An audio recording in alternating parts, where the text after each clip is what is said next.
Hello, welcome to R&B Reviews. I'm Rob, and I'm on day 2 of my 30-day April Fool's Challenge.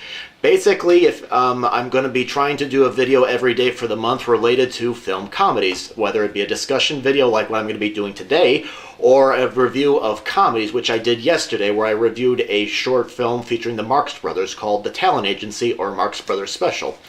Now today, I am going to discuss how I would introduce classic comedy teams to people who may not have seen or even heard of them, like the Marx Brothers, or the Three Stooges, Laurel and Hardy, or even Abbott and Costello.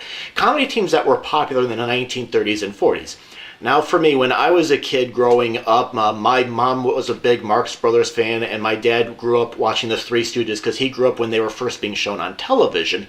And those were what I grew up around the house. We had a lot of their movies around the house. I didn't really grow up with Laurel and Hardy. I watched a few films when they would occasionally be played on television, but when I went to college, I discovered them and watched more of their movies, and I think I appreciated them more. Abbott and Costello was another comedy team that I didn't really grow up with either. One of my friends did, and one time I went over to his house, and we watched Abbott and Costello Meet Frankenstein. And here's another interesting thing. Not too long ago, I went to a YouTube meetup, and I went to one of the YouTubers I met. It was in high school, and when I talked to him about classic comedy teams, our definitions of what classic comedy was a little bit different. Like, my definition is, stuff from the 1930s and 40s, maybe even the silent era. His definition was stuff like Steve Martin, Cheech and Chong, comedies that were from the 70s and I believe the 1980s. So I got to thinking, if I came across somebody that hadn't seen any of these comedy teams before, and they said, I'm interested, what movies would you recommend? This is probably what I would do. At first I tried to do one, but it's really hard because sometimes you don't get a good taste of them in just one film. You might get a couple films out of it. So I tried to select 2, maybe 3 films that I would recommend to for people that aren't familiar with these comedy teams. For those of you that have never seen any of these comedy teams, let me talk to you a little bit about them. Laurel and Hardy were a comedy team that got together in 1927. They were both film comedians that were working at Hal Roach's studio, and they made their first film, like I said, 1927, until they quit making movies in 1950, although they continued to do stage engagements until Hardy's death in 1957. Their comedy was more what I call situation humor that had some slapstick in there. Basically, what I mean by that, it's basically a simple situation that basically is where the gags are hung on to. For example, in one of their shorts, the music box, they are trying to get a piano to a house, but it's up on a hill. So the film basically has them trying to figure out how to get up there. They try different gags, and then something happens and the piano ends up going down the hill. We'll have a lot of fun now. You sure can take them. I never saw anything like you.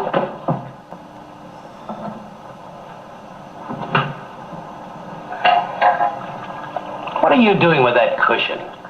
Well, I keep on bumping my head. See? Move it in front of the window where you can stand up.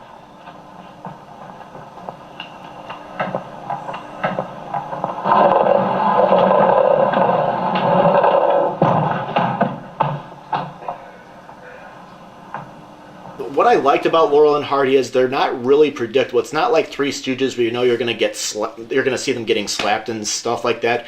Laurel and Hardy, they do have a few familiar elements, like sometimes Oliver Hardy will look at the camera and express how he's feeling. Or sometimes there's a few gags where Hardy will get ticked off at Laurel and pushes him, and Laurel will push him back, and he falls down, does "Ah!" yell.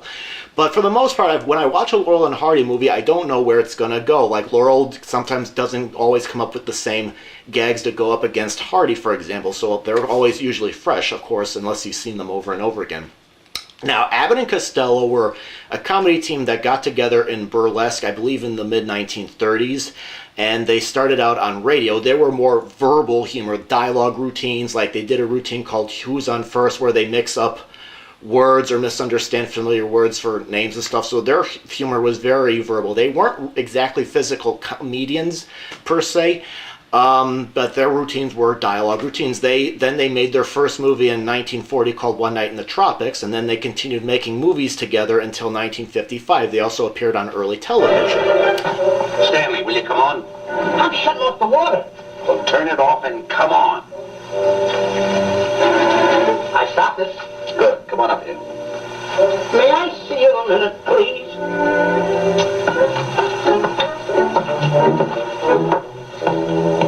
Now what's the matter? My finger's stuck. Leave it there and come on. Okay. What's the matter? Well, let me see this. Not that one, not that one! That one! Alan. You borrowed that one! Wait a minute. What? Yes? Mr. Johnson and Mr. Livington to see Miss Emerson. Well, come in.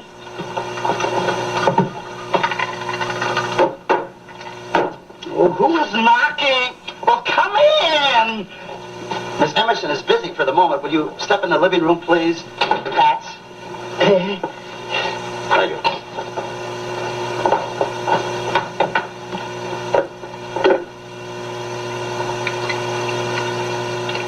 Marx Brothers, basically, somebody described them once as 3 or 4 random people that just happen to be in the same room together. They're not exactly a team like Laurel and Hardy or the Three Stooges where they're always together, because they kind of come from different directions, then they just happen to meet up. So basically, it's not like you have a straight man and a funny man or what have you. If you got 4 various personalities and they set each other up for various gags, like you have Groucho Marx, who was basically the one told funny one-liners, making fun at some of the random rich people around or people's stupid ideas. You had Chico, who was the con man, who spoke an Italian accent that had some weird, goofy ideas and would sometimes tick Groucho off on screen when he didn't understand something.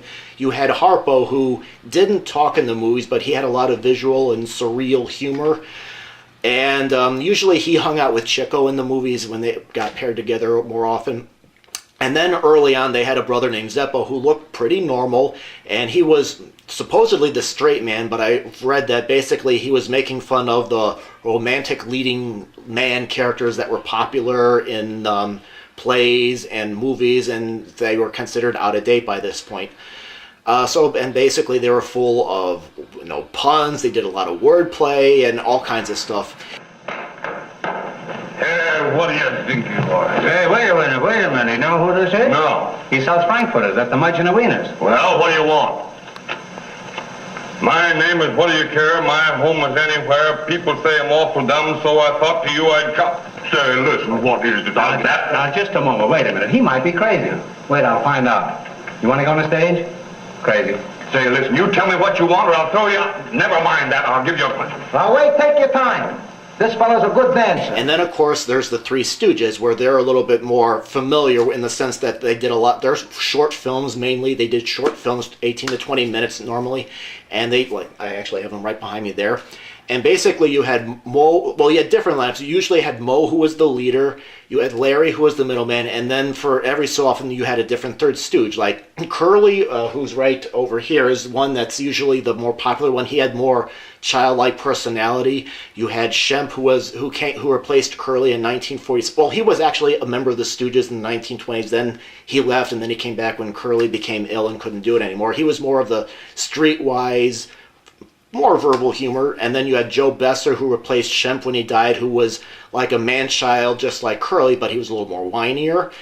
And then you had Curly Joe Dorita, who was a little bit more, who was goofy but a little bit more bland, and he finished the team up in I think they made their last movie in 1970, Cook's Tour. But they were mostly about physical slapsticks, the hits, the very visual humor, and so forth.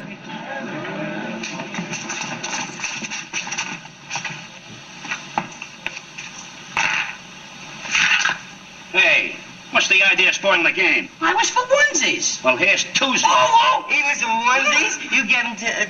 Here's fivesies. Gentlemen, gentlemen, don't you realize Miss Gail Tempest's life is at stake? Oh, Gail!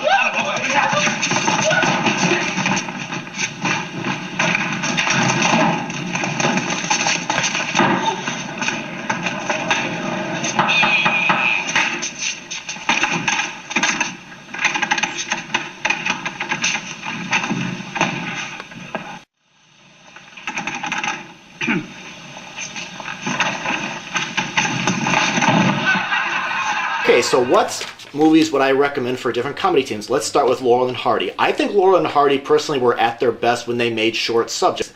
There's two shorts that I would recommend. One is County Hospital, where Laurel visits Hardy in the hospital. It starts as something innocent. He just wants to visit his friend who's laid up in the hospital, and then it turns into all kinds of great visual gags, like where he's bothering Hardy, and then he's doing some things to mess up the doctor and all kinds of stuff.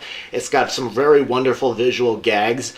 I think the ending, honestly, is probably my least favorite. I feel like it kind of peters out at the end, but I think that's a great one to start with. Another one is Busybodies, which demonstrates the situation humor. It's basically a day in the life of seeing Laurel and Hardy work at a sawmill. They're fighting inanimate objects, like Hardy getting stuck in a window he's trying to build. There's a co-worker that's annoying them.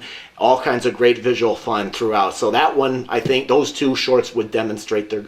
Now with feature films, they did make some feature films. I would recommend Way Out West because it moves at a good pace. Some of their feature films, like Swiss Miss, basically they're like... I felt like sometimes Hal Roach, the producer, didn't trust them to carry their own film, even though they made a couple, so they always throw in some musical songs and an annoying romantic couple and everything. So I would say this one, you don't really have that. It moves at a good pace. Every situation, every scene dovetails beautifully in there. Great visual gags, a lot of good verbal humor in there as well. Some of their feature films, like Pardon Us, it feels like they're trying to fill up a feature film and they're coming up with random stuff and that doesn't always connect. Not Way Out West. Very good feature film. All right, Abbott and Costello, the two movies I would recommend is Abbott and Costello Meet Frankenstein. That was my first movie. It's a good mix of chills, thrills, and humor. And this was made at Universal Studios, where Abbott and Costello made most of their movies. And of course, at the time, Universal was home to movies like Dracula, Frankenstein, The Mummy with Bela Lugosi, Boris Karloff, The Wolfman with Lon Chaney Jr., and you get to see these characters in there.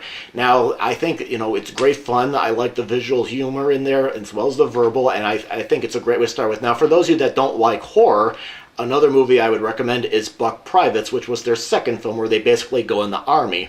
Again, some good dialogue routines, including a drill routine. Now, the Marx Brothers... I kept thinking, I came up with three choices, and I tried to narrow it down to one or two, but my personal pick would be Animal Crackers, because I would consider that to be their perfect film. You do have romantic couple in there, but you also get an idea of, a decent storyline, some very good visual humor. I think some of their best routines are in there. The only downside to it is it was shot in 1930, so some of it, the camera's a little static, but I think that would be their best film. But I realize some people may not be able to sit through the static stuff.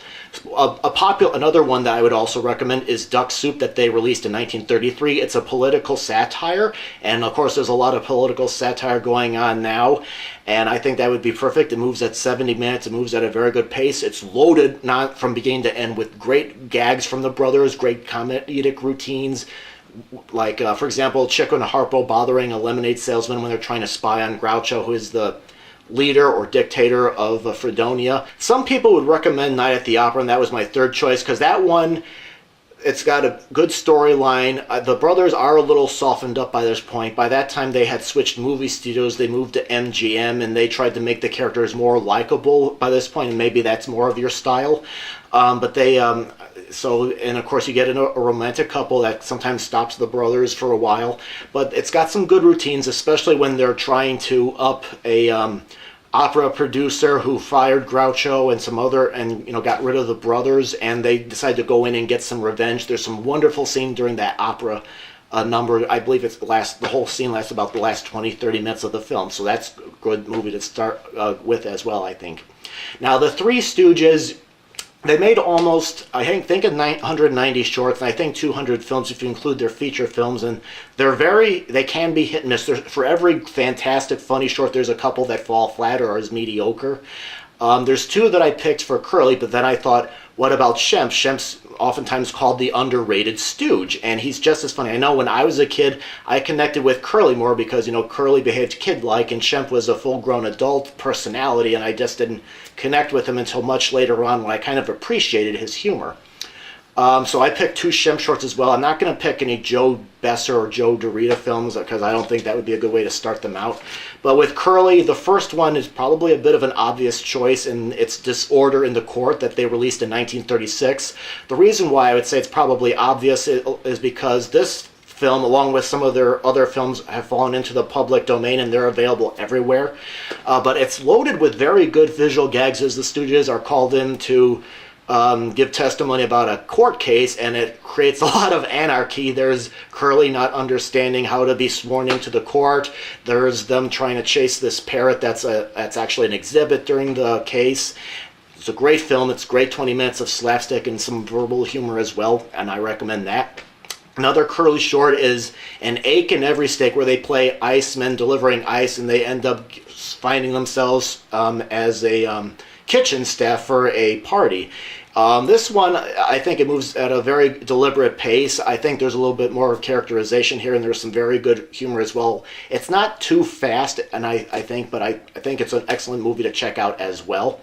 Now with Shemp, another one is a public domain short that's oftentimes paired with Disorder in the Court, and that is Sing a Song of Sixpence, where they play tailors, where they hear on the radio that a criminal has escaped. His name is Hargan, and he ends up sneaking in the store, and the Stooges are hoping to catch him. It's a good story, I think. There's some very good humor as well, and there's a very excellent routine where Shemp is trying to press a pair of pants, but because it got folded up and it's circular, he's having a hard time keeping it flat.